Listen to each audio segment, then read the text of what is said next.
Secretariat നടയിലെ ASHA വർക്കർമാരുടെ സമരം പൊളിക്കാനുള്ള നീക്കം തുടങ്ങി CITU. കോഴിക്കോട് ആലപ്പുഴയിലും ബദൽ സമരം തുടങ്ങി. സെക്രട്ടേറിയറ്റിന് മുന്നിലെ സമരം ഭരണം അട്ടിമറിക്കാൻ കഴിയുമോ എന്നുള്ള ശ്രമത്തിന്റെ ഭാഗമെന്ന് ആശാ വർക്കേഴ്സ് ഫെഡറേഷൻ സെക്രട്ടേറിയറ്റിന് മുന്നിലെ സമരം സെക്രട്ടേറിയറ്റിന്റെ മുന്നിൽ ഒരു സമരം നടക്കുന്നുണ്ടല്ലോ. ആ സമരത്തിന്റെ മുദ്രാവാക്യങ്ങൾ നിങ്ങളൊക്കെ കേട്ടതാണ്. ഞാൻ നേരത്തെ ഇവിടെ സൂചിപ്പിച്ചു, 14 മാസക്കാലം ഉമ്മൻചാണ്ടി ഗവൺമെന്റിന്റെ കാലത്ത് ഒരു നയാ പൈസ ആശമാർക്ക് തരാതിരുന്ന സമയത്ത് ഞങ്ങൾ സെക്രട്ടേറിയറ്റിന് മുൻപിൽ രാപ്പകൽ സമരം നടത്തിയിട്ടുണ്ട്. ഇന്ന് ഇവർ നടത്തി ഇവിടുത്തെ മുഖ്യമന്ത്രിയെയും ആരോഗ്യവകുപ്പ് മന്ത്രിയെയും തെറി വിളിക്കുന്നത് പോലെയുള്ള ഒരു സംസാരം ഞങ്ങൾ അന്ന് നടത്തിയതായിട്ട് നിങ്ങൾക്ക് ആർക്കെങ്കിലും പറയാൻ വേണ്ടി പറ്റുമോ?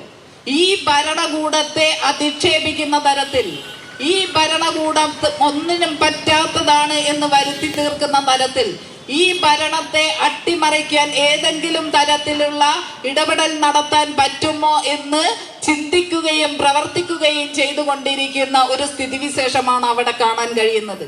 ശരി, സെക്രട്ടേറിയറ്റിന് മുന്നിലെ സമരം ഭരണം മറിക്കാൻ കഴിയുമോ എന്നുള്ള ശ്രമത്തിന്റെ ഭാഗമാണ് എന്നുള്ള ആരോപണം ഉന്നയിക്കുകയാണ് ആശാ വർക്കർമാരുടെ CITUവിന്റെ ആശാ വർക്കേഴ്സ് ഫെഡറേഷൻ നേതാവ് PP പ്രേമ. ഇത് CITUവുമായി ബന്ധപ്പെട്ട് ഉള്ള വിഭാഗത്തിന്റെ നേതാവാണ് ഇത് പറയുന്നത്. സമരത്തിന് പിന്നിൽ ഗൂഢാലോചനയെന്നും അവർ കബളിപ്പിക്കപ്പെടുകയാണെന്നും പ്രേമ പറഞ്ഞു. തിരിച്ചു ജോലിയിൽ കയറിയില്ലെങ്കിൽ പണി പോകുമെന്ന് മുന്നറിയിപ്പുണ്ട്. രാഹുൽ KV വിവരങ്ങളുമായി നമ്മളോടൊപ്പം ചേരുകയാണ്. രാഹുൽ, ഇതിപ്പോ ഈ സ്വതന്ത്ര ആശാ വർക്കർമാരുടെ സമരം ഒരു വഴിക്ക് നടക്കുന്നു, CITUവിന് കീഴിലുള്ള പ്രതിഷേധം വേറൊരു വഴിക്ക് നടക്കുന്നു. ഭരണം അട്ടിമറിക്കാനുള്ള ശ്രമമാണ് നടക്കുന്നതെന്ന ആരോപണം അങ്ങോട്ടും മുന്നിൽ ഒരു ശക്തി പ്രകടനമാണ് ലക്ഷ്യമിടുന്നത്.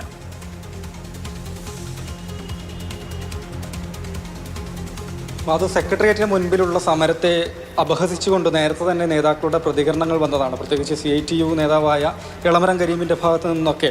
ഏതായാലും അത് പൂർണ്ണമായും പൊളിക്കുന്നതിൻ്റെ ഭാഗമായി സമരങ്ങളിലേക്ക് കടന്നിരിക്കുകയാണ് CITU.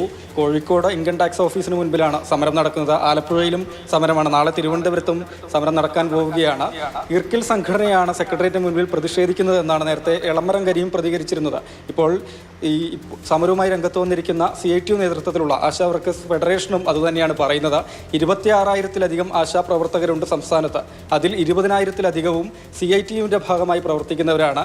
ബാക്കിയുള്ള വളരെ ചുരുക്കം ആളുകൾ തെറ്റിദ്ധരിക്കപ്പെട്ടതിൻ്റെ ഭാഗമായി, ചിലർ നടത്തിയ ഗൂഢാലോചനയുടെ ഭാഗമായി മാത്രമാണ് സെക്രട്ടേറിയറ്റിന് മുൻപിൽ സമരം തുടരുന്നത് എന്നാണ് CITU പറയുന്നത്. ഒപ്പം ഇതുപോലെ കബളിപ്പിക്കപ്പെട്ട ആളുകളാണ്. ഈ രീതിയിൽ സമരം തുടർന്നു കഴിഞ്ഞാൽ അവരുടെ ജോലിയെ ബാധിക്കുമെന്ന മുന്നറിയിപ്പ് കൂടിയാണ് CITU ഏതായാലും ഈ ഒരു ഘട്ടത്തിൽ നൽകുന്നത്. സമരം അടിയന്തരമായി അവസാനിപ്പിച്ച് ജോലിയിൽ തിരികെ കയറണമെന്നാണ് ആശാ വർക്കേഴ്സ് ഫെഡറേഷൻ അഖിലേന്ത്യാ പ്രസിഡന്റ് കൂടിയായ PP പ്രേമ അവരുടെ സമരം കോഴിക്കോട് ഉദ്ഘാടനം ചെയ്തുകൊണ്ട് പ്രസംഗിച്ചത് എന്നുള്ളത് കൂടിയാണ്.